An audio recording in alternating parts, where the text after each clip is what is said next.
Student, आज हम करेंगे वर्कशीट 41 क्लास 9th की है। डेट है 8 तारीख 10वां महीना 2020। हिंदी मीडियम की है ये एसएसटी की वर्कशीट। तो जो वर्कशीट 41 है उसमें राजनैतिक कार्यपालिका, आज हम इसका अध्ययन करेंगे। तो प्रश्न संख्या 1 पे चलते हैं। आपने वर्कशीट पढ़ ली होगी और ये चैप्टर भी चल रहा है 5 जो कि राजनीतिक का है। प्रश्न संख्या 1, कार्यपालिका किसे कहते हैं तथा देश में इसकी ज़रूरत क्यों है। तो ये कह रहा है कार्यपालिका किसे कहते हैं और हमारे देश में इसकी ज़रूरत क्या है।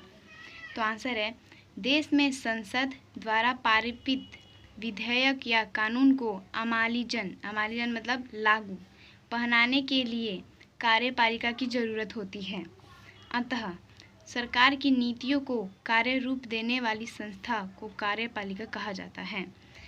मान लो संसद से कोई आदेश आया कि ये कानून है, यानी कि कोई रोड पे थूकेगा नहीं, तो उसे कौन मतलब इसे कार्यपालिका जो है, तो कार्यपालिका इसे देश में लागू करती है।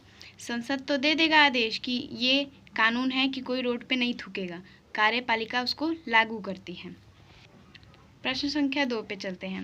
राजनैतिक कार्यपालिका और स्थायी कार्यपालिका में क्या अंतर है। राजनैतिक कार्यपालिका और स्थायी कार्यपालिका में हमें अंतर बताना है।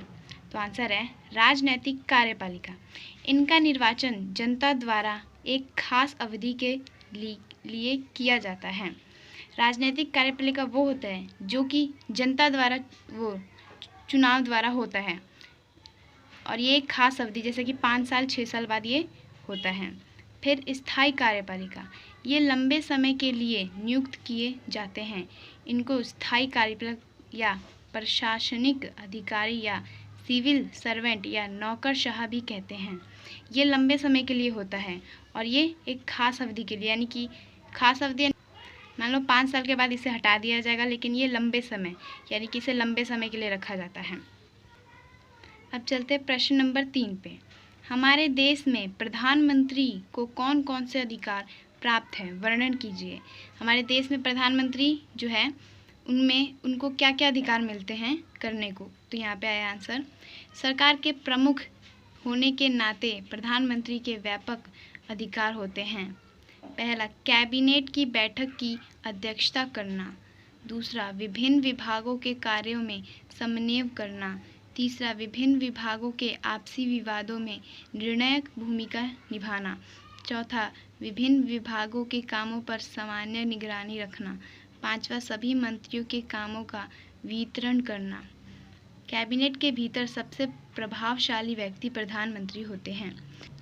तो अब प्रधानमंत्री क्या करते हैं, कैबिनेट की बैठक का अध्यक्ष करते हैं और जो कार्य होते हैं विभिन्न विभागों में उनका समन्वय करते हैं और हर एक काम पर निगरानी रखते हैं।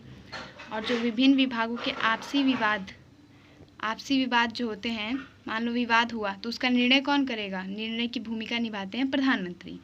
और जो कैबिनेट की बैठक होती है उसमें प्रभावशाली व्यक्ति होते हैं प्रधानमंत्री। अब हम प्रश्न 4 पे चलेंगे। देश में राष्ट्रपति पद की भूमिका के महत्व को लिखिए। हमारे देश के राष्ट्रपति के पद जो है उसकी क्या भूमिका है वो लिखेंगे।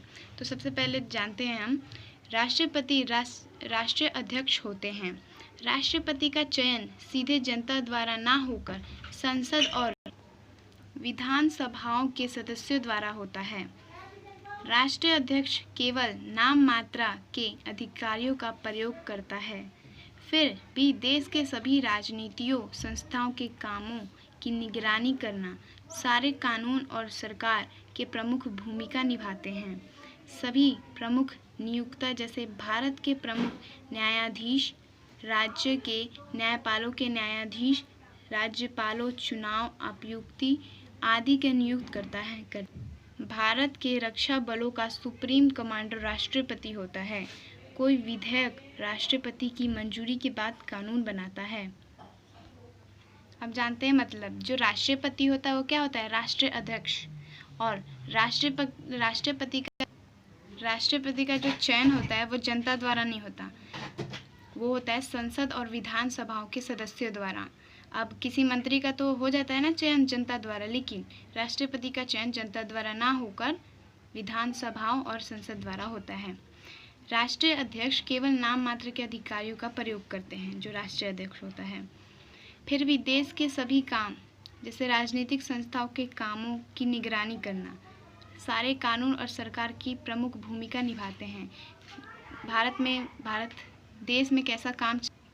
देश में कैसा कानून और सरकार कैसे चल रहा है, इन सब की निगरानी और प्रमुख भूमिका निभाते हैं।